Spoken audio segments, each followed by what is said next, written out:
Olá, seja bem-vinda como Me Tornei, eu sou Juliana Fonseca. Se você está querendo escolher uma profissão, se você está querendo fazer transição de carreira, ou se você simplesmente gosta de ouvir boas histórias, você chegou no lugar certo. Pega o cafezinho, a caneta e o papel e anota que lá vem boas histórias, tanto no Instagram, quanto no Spotify, quanto no YouTube e TikTok. Você vai acompanhar nossos podcasts completos no YouTube e no Spotify.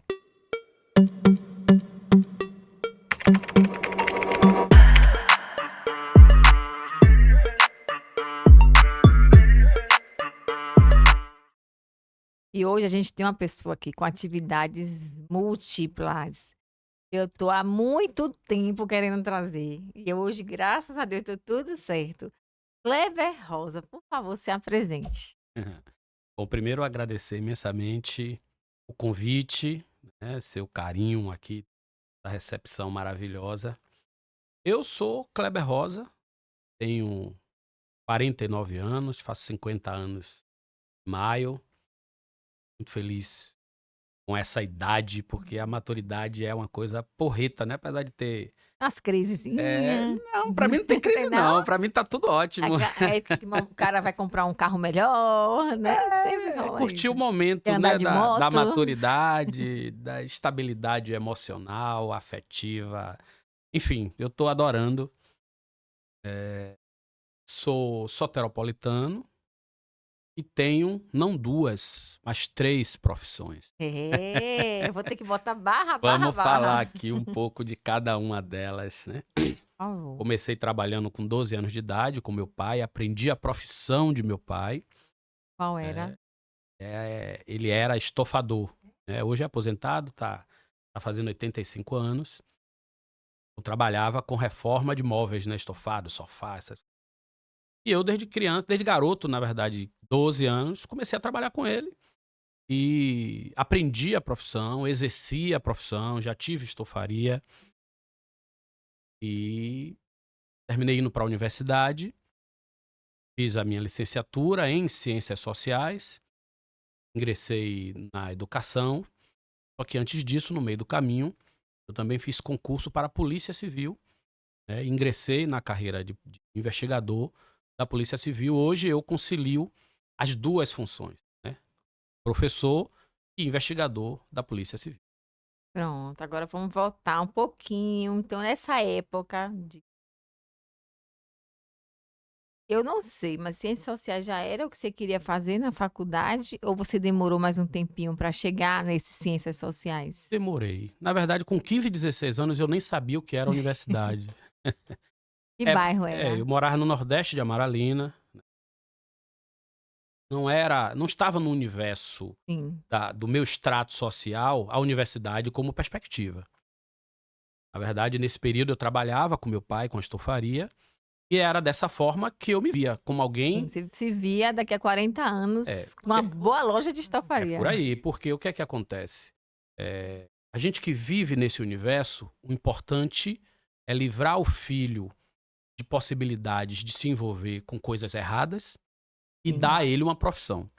Então, nesse período, com 15, 16 anos, eu já estava Tinha irmãos? desenvolvendo, sim. Tenho 7 irmãos. Uhum. 7 irmãos. Aliás, somos uma família de 7 filhos, então eu sou o Sim. sétimo, tenho 6 irmãos. Com 15, 16 anos, eu estava trabalhando com meu pai. Então, aquela coisa, pronto. Já estou encaminhado, já tenho uma profissão, estou estudando, então vai dar tudo certo. Aí é que vem o giro, né.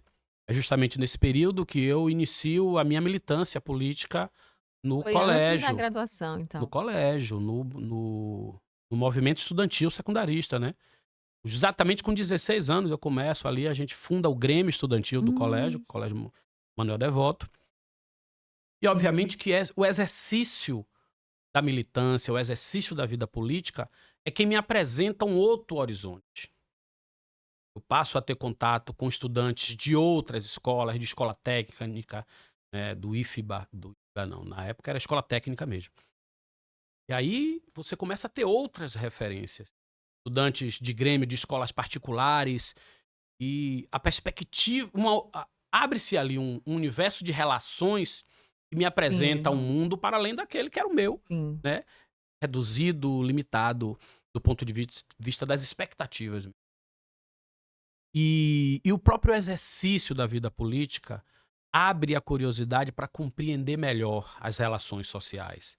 Eu Sim. começo no primeiro momento a me apaixonar por geografia, eu passo a olhar o meu professor de geografia com outros olhos, Olha. né, sobretudo quando tinha as aulas de Guerra Fria, que era muito Eita. forte ainda. Então eu começo a me envolver nesse debate da política, das relações, sociais, dos fenômenos raciais também. Começo a me interessar pelas ciências humanas, né, pela história. A história e a geografia, sobretudo, passa a ter uma outra importância para mim. Eu não estudo mais como uma disciplina que eu tenho que tirar nota boa e passar.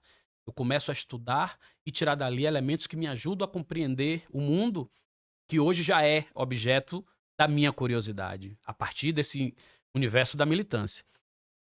E só a partir daí eu vislumbro estar na universidade. Eu tenho uma teoria, Kleber. O militante e o artista, de pequenininho, você já vê se o cara vai ser ou não.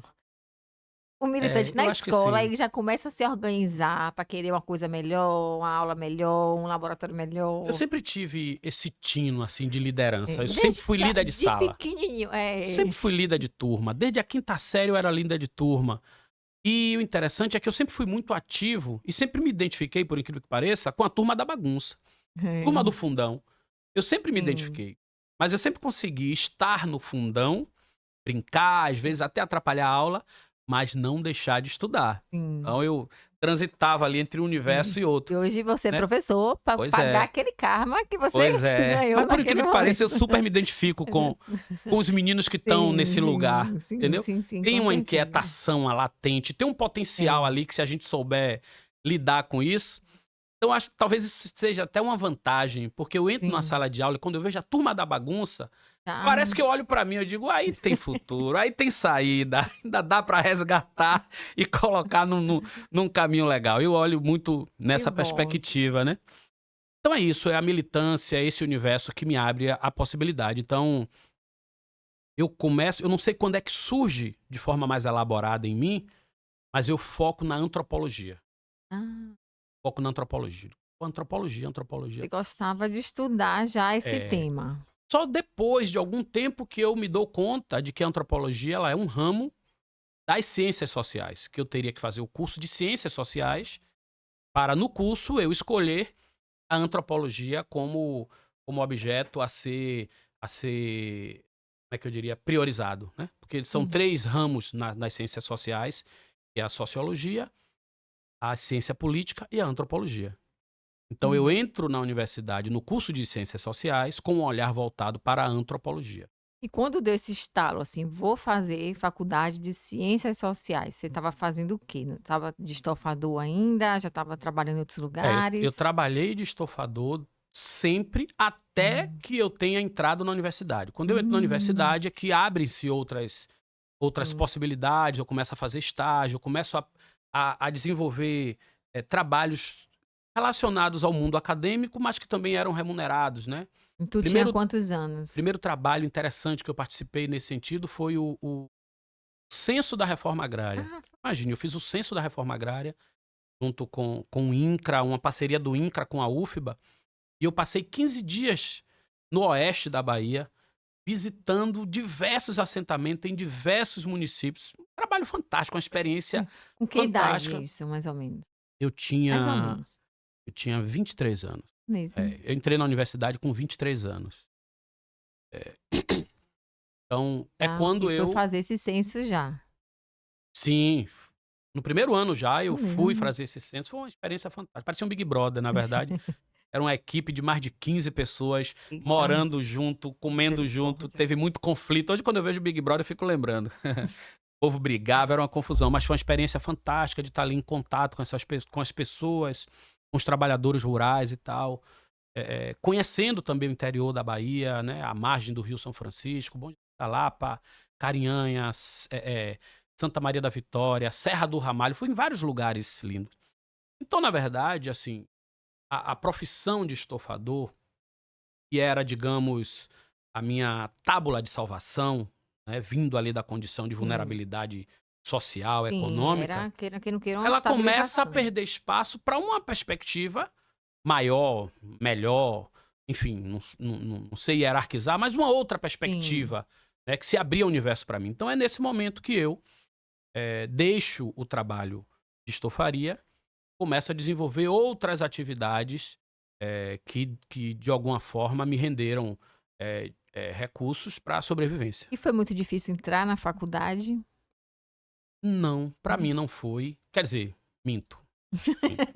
Deixa É. eu recapitular isso. Pode você nem lembra mais, né? Assim, não foi muito Do que difícil, porque quando a foi. gente pensa em dificuldade, a gente pensa o quê? Faz o vestibular uma vez, 2 vezes, 3 vezes. Sim, Eu fui aprovado no focou. primeiro vestibular que eu fiz. Aliás, eu fiz 2: pedagogia na UNEB e fiz ciências sociais na UFBA. E fui aprovado nos 2. Eu terminei meu nível médio em 1995 e em 96 eu tinha 2 universidades para escolher. Então, falando assim é que parece fácil. Mas na verdade, se eu for analisar aqui, se eu for trazer Não o era que eu fácil já. passei, né, Passar na nesse UNEB e na ano, UFBA não era não, fácil. mas para mim, assim, eu estudei muito, mas a dificuldade maior tinha a ver com os obstáculos que eu enfrentei para conseguir estudar. Não é nem assim, Sim, estudei muito e não consegui passar. sim. É os obstáculos para conseguir estudar. Primeira coisa que eu fiz foi ter que parar de trabalhar.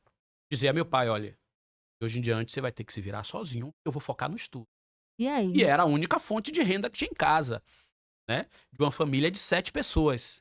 E eu falei 7 irmãos, mas 2 eram por parte de pai e não vivia com a gente. Sim. Então éramos 5 filhos, minha mãe, meu pai, e a única fonte de renda era meu pai. E eu trabalhando com ele. Quando eu disse: olha, não vou mais, aí bateu o desespero. Teve reunião de família para dizer: e agora? Ele disse: ó, e agora apertem a barriga, porque eu vou estudar. E nesse processo, com muita dificuldade financeira, eu morava na Engomadeira nesse período. Hum. Meu pai tinha uma estofaria na Pituba, né? Eu estudando na Undina, nesse período eu já estudava no ISBA à noite, né? O Instituto Social da Bahia tinha ali um programa de EJA que atendia as pessoas, eh, moradores, trabalhadores e tal. E eu estudava na Undina. E eu saía de casa sem dinheiro para transporte. Ficava aquele Isso, Barra Tancredo Neves. sem dinheiro para transporte era assim, ó, entra no ônibus, vai dando a E famosa se finge de traseira. doido, é. E é lotado o ônibus, Lotado. né. Quando o cobrador invocava, dizia: "Olha, não dá pra ficar aí não, desce e espera o próximo". Então eu fazia esse percurso praticamente todo dia, eh, sem dinheiro. Não era muito difícil, não era uma tarefa fácil. Quando eu fiz militância pelas cotas e terminei fazendo muita palestra sobre cotas raciais na Hum. universidade, e as pessoas costumavam dizer: "Não, ninguém precisa de cotas, com esforço você consegue". E aí eu contava o esforço que eu fiz e dizia: "Alguém precisa passar por isso?". Né. Eu chegava no famoso cachorro-quente da Lapa, eu me lembro como hoje, custava 35 centavos, cachorro-quente. Depois da reforma ali do metrô acabou, mas tinha um cachorro-quente que fazia fila enorme. Eu ia pra fila, não tinha um centavo não.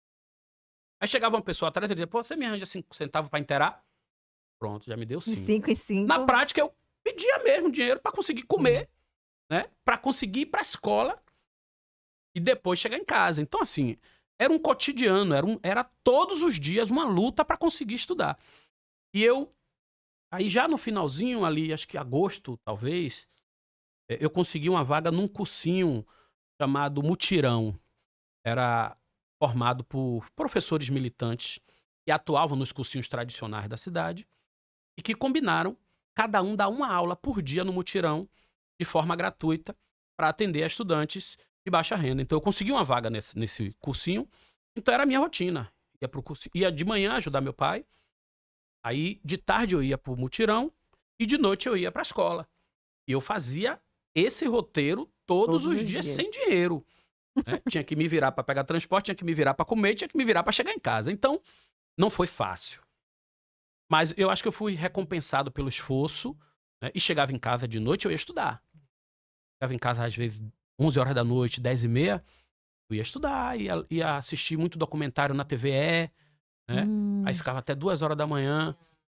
Manhã cedo, aquele Telecurso 2000, E né, tinha um programa chamado assistia muito. Vestibulando, Era. que depois até o professor Jorge Portugal pegou e transformou em outra coisa, mas já tinha na TVE o Vestibulando há muito tempo. Então, assim, eu passei na primeira tentativa, E eu costumava dizer o seguinte: olha, essa é a minha única tentativa. Se eu não passar, Outro ano desse eu não aguento, não tem não. como, né? Era tudo ou nada. Por isso que eu conversei com a minha família e disse: olha, não vou mais trabalhar. Agora é só estudar. Porque eu sei que eu não vou ter outra chance. A primeira e segunda fase ainda tinha É, isso, né? Era? e aí, foi dessa forma que eu consegui entrar na universidade, né, federal. Me deparei ali com um universo totalmente diferente de tudo que eu tive acesso Esse até povo então. aqui veio de E aí também me onde? entreguei, viu? Vivi tudo que a universidade poderia me oferecer. Viajei muito para os encontros de estudantes, fiz movimento estudantil, fui de DCE, participei de congresso da Uni, fiz movimento estudantil negro, lutei pelas cotas, enfim. Eu vivi a universidade com toda a intensidade que era, se possível, viver. Eu acho que eu tive uma experiência muito boa na minha formação. Acho que eu tive uma formação completa. Sobretudo quando se trata de um curso das ciências humanas, né? Que discute as relações de poder, as relações sociais. Então, eu vivi isso na prática, no movimento, na militância. Então, eu acho que eu tive uma formação bacana. Que massa. E foi na graduação ainda que você fez o concurso para policial? O que é que veio primeiro mesmo? O Olha, professor ou o eu primeiro policial? comecei a dar aula, mas como PST. Com PSD. Ah, É, pobre sendo torturado. pois é. Ainda como Esse aqui estudante, é ótimo. né? Tinha aquela coisa do contrato temporário ali, que a gente dava aula Era. durante um ano.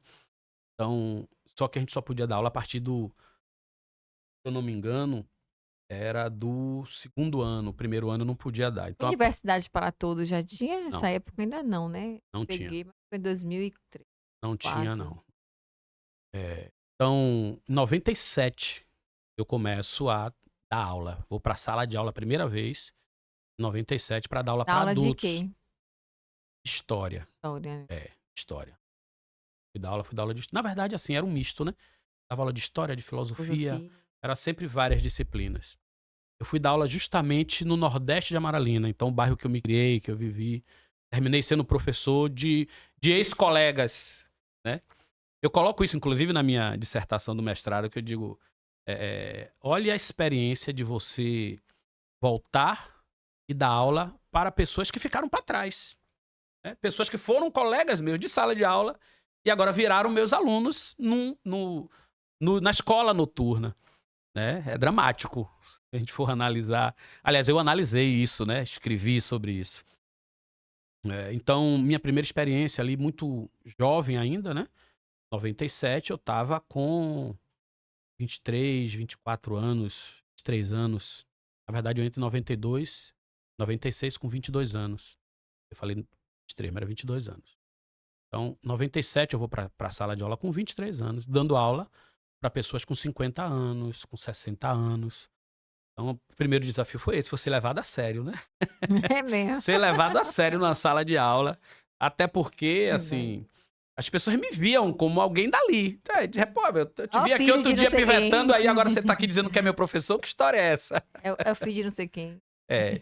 Então, primeiro eu comecei dando aula, mas como PST. Em 97 mesmo, eu fiz o concurso para investigador da Polícia Civil.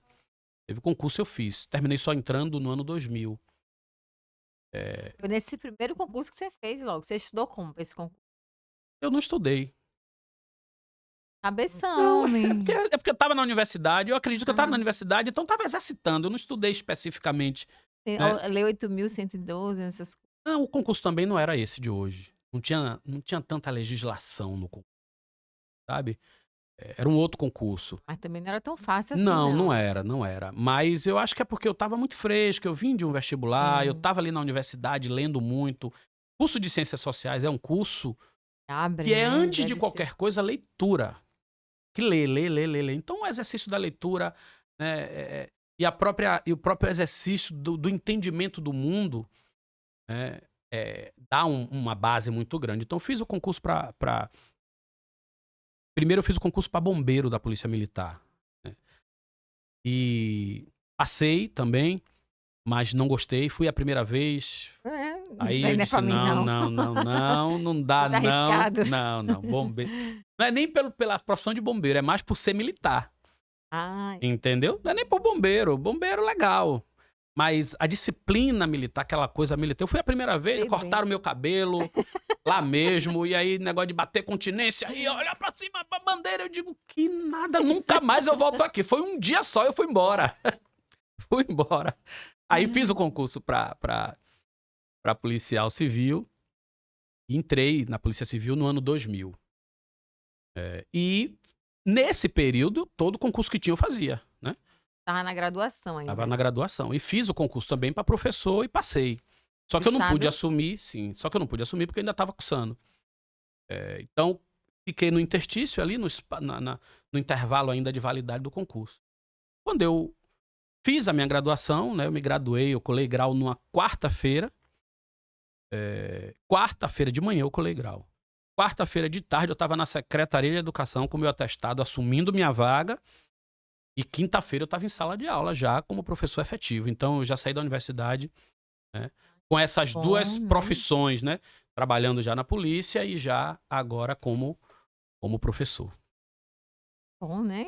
E Pois é. aí, a militância, vamos lá. A militância, ela passa, né? Ela é transversal a tudo isso. Na verdade, assim, eu diria, eu sou um cientista social, eu estudei as ciências sociais e eu exercito a minha função de cientista social em tudo que eu faço, né? Eu não sou só um investigador e um professor. Eu sou um cientista social na polícia. Eu sou um Sim, cientista social na escola, assim como eu sou um cientista social na atividade da militância social, na militância política, né? A condição de ter estudado as ciências sociais, ela influencia todas as atividades que eu faço, seja na polícia, seja na escola, né, seja na militância sim. partidária. Então, a militância ela perpassa tudo isso, né? Já foi PSOL, já ou passou por outros? Não, primeiro eu fui do PT. Eu me filiei ao PT com 18 anos de idade porque não podia se filiar antes, né? Mas eu com É 16 mesmo. anos eu já me identificava com o PT. Quando eu inicio o movimento estudantil, automaticamente a gente já olha para o partido. Tem uma relação muito forte Sim, com a sim, luta partidária. O movimento social e a luta partidária não tem fronteira, né, do ponto sim. de vista de você, não, isso aqui é uma coisa, isso aqui é outra. Não, não é isso, a gente faz tudo mesmo.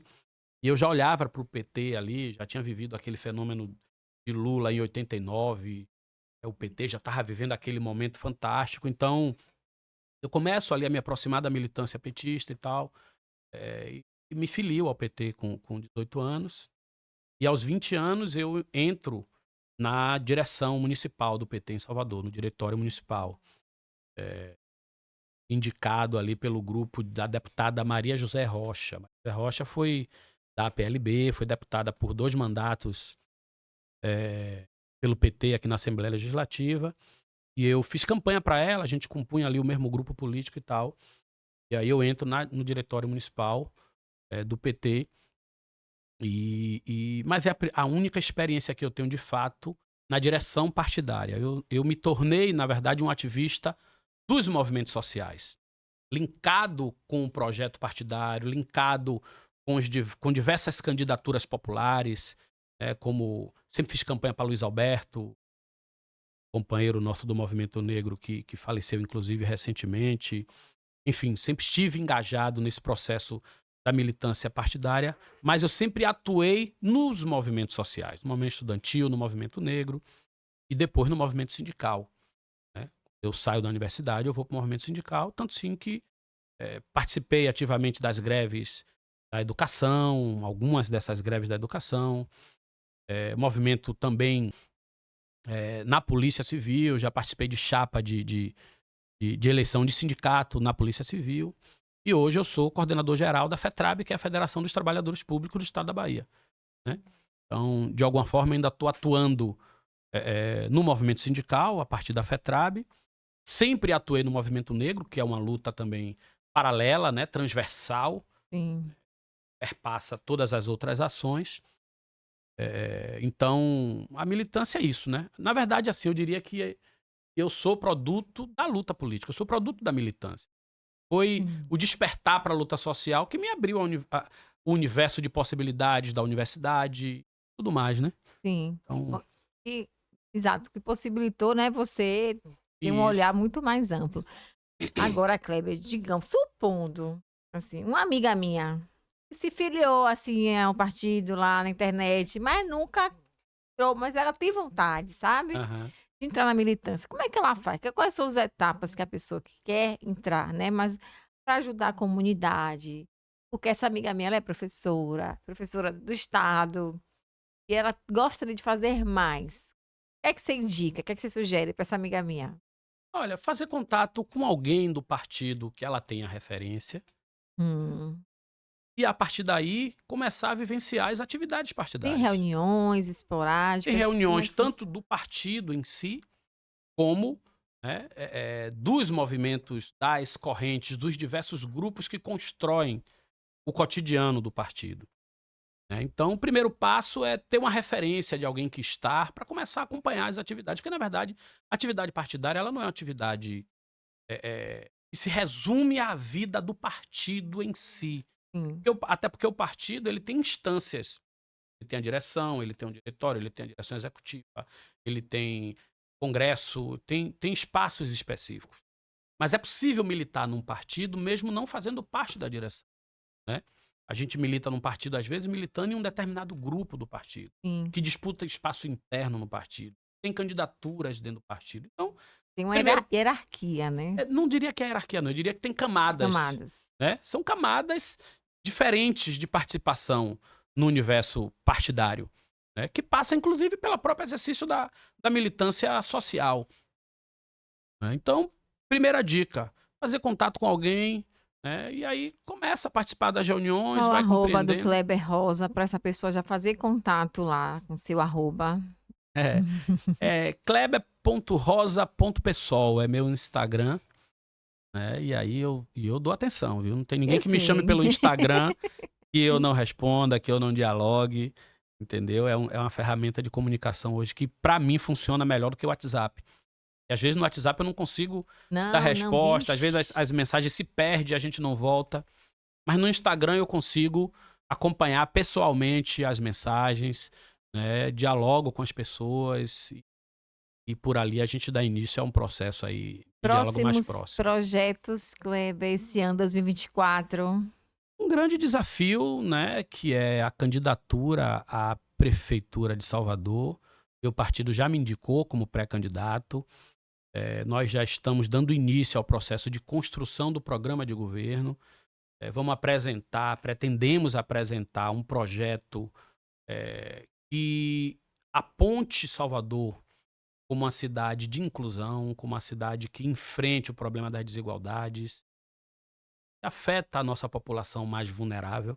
Esse é o nosso foco. Então já começamos a dar início à elaboração coletiva e popular desse programa. Vamos contar aí com os diversos movimentos sociais, com os intelectuais, com os ativistas, com o povo de uma forma geral. Vamos fazer convites abertos para que as pessoas digam o que ela quer para a sua cidade, que ela identifica que precisa para o seu bairro, para a sua escola, enfim.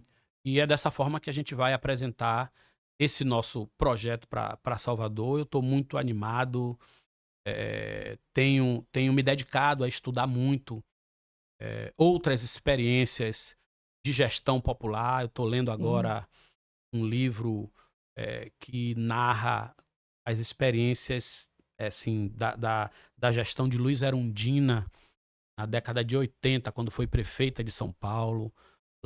Dali já nasce, por exemplo, a proposta de tarifa zero, que é uma coisa que eu vou defender, tarifa zero para o transporte público, ou Hum, seja, é um sistema de mobilidade, assim como funciona a escola pública gratuita, assim como a gente tem o sistema de sim. saúde, a ideia é que a gente discuta o transporte como um direito fundamental para que as pessoas, porque assim, você não tem como ter o direito à cidade sem ter o direito de se deslocar.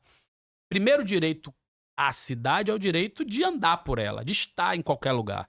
Então, para a gente, isso é um centro, né, está no centro do debate que nós queremos fazer sobre a democratização do espaço urbano dessa cidade. Então, assim, por enquanto, é nisso que a gente está se apegando, né? Estudar, elaborar propostas para, no momento certo, apresentar para a nossa população, conquistar as pessoas que tenha interesse em nos escutar, né? E disputar a possibilidade de dirigir essa cidade para o nosso povo de verdade. Então, esse é o desafio. E Kleber, para finalizar, o que é que você diria para aquele jovem que está lá na periferia, que ele, poxa, ele pensa em fazer uma graduação, ele pensa em sair daquela situação, mas ele não vê um caminho. Você, sugestão de pai, assim, o que é que você falaria para um filho seu? Olha, eu diria que assim, primeiro que para o jovem que vive na periferia, que vive em situação de vulnerabilidade econômica, trabalhar é inevitável, né? Eu trabalhei minha vida toda, eu fui um estudante trabalhador quando estava no Fundamental 2, ou seja, da minha quinta à oitava série, eu fui um estudante trabalhador. No meu nível médio, eu fui um estudante Uhum. trabalhador. E na universidade, eu fui um estudante trabalhador. Eu precisei trabalhar. O que eu posso dizer para esses jovens é que trabalhe, mas coloque como meta o estudo. Porque se a gente só trabalha e diz, não, não posso estudar porque eu estou trabalhando, a gente se eterniza naquela condição daquele momento. Mas se a gente trabalha e como parte desse trabalho a gente investe na educação, seja dinheiro, seja tempo, a gente está abrindo caminhos para ocupar lugares melhores. Com Sim. trabalho, mas com trabalhos que remunere melhor, com um trabalho que dê mais dignidade e que dê mais perspectiva, de condições melhores de vida. Então, trabalhe. Eu digo isso pro meu filho está estudando, meu filho está fazendo, faculdade de direito, e ele muito temoso porque ele diz Sempre. ele entrou nessa lógica aí de empreender, sabe, essa coisa que botaram na cabeça dos jovens, tem que empreender, meu filho dizia para mim: "Meu pai, eu não vou para a universidade, porque quem vai para a universidade vai aprender uma profissão para ser empregado. Eu não quero ser empregado, eu quero empreender, quero ficar rico." Essa geração, meu Deus do Complicadíssima, me céu. deu tanta dor de cabeça. Tomara que ele me escute o que eu tô falando aqui, porque eu É. dizia para ele. E eu, paciente, olha o que eu fiz com ele. Ele me disse com 18 anos: "Meu pai, com 5 anos eu vou juntar 1 milhão." Amém. Amém. Eu esperei os 5 anos e ele não Não, juntou. humilhem, Aí humilhem. 5 anos depois eu chamei ele e falei: "E aí, filho, Cadê o menino? cadê o 1 milhão?" "Ah, não rolou." Eu disse: "E aí, vai insistir ou vai mudar a rota?" Porque o problema é o seguinte: você pode se dar um prazo de mais 5 anos. Pode ser que você junte 1 milhão.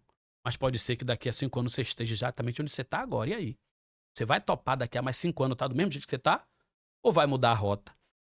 Eu acho que essa conversa foi definidora, né? Então ele aceitou. Hoje ele tá estudando, tá animado, já tá no 7º semestre, disse que tá focado em estudar para fazer concurso, tá Eita! focado. Eu digo, oi, o pai que não lute, É. não. É o que eu digo para todo jovem. Precisa trabalhar. Eu sei que precisa. Trabalhe. Mas não perca de vista o estudo, porque o nosso maior patrimônio é o que a gente vai acumulando de conhecimento, é isso que vai possibilitando a gente alcançar espaços melhores, lugares mais legais, condições mais dignas, né. Então, é isso que eu disse, é isso que eu deixo aí como mensagem. Manda para alguém, compartilha, porque é assim que a gente vai espalhar esse conhecimento, tá? Inscreve no nosso YouTube, segue a gente no Instagram, segue Kleber Rosa aqui no Instagram, que eu vou deixar na descrição e no vídeo. Um beijo, fiquem com Deus.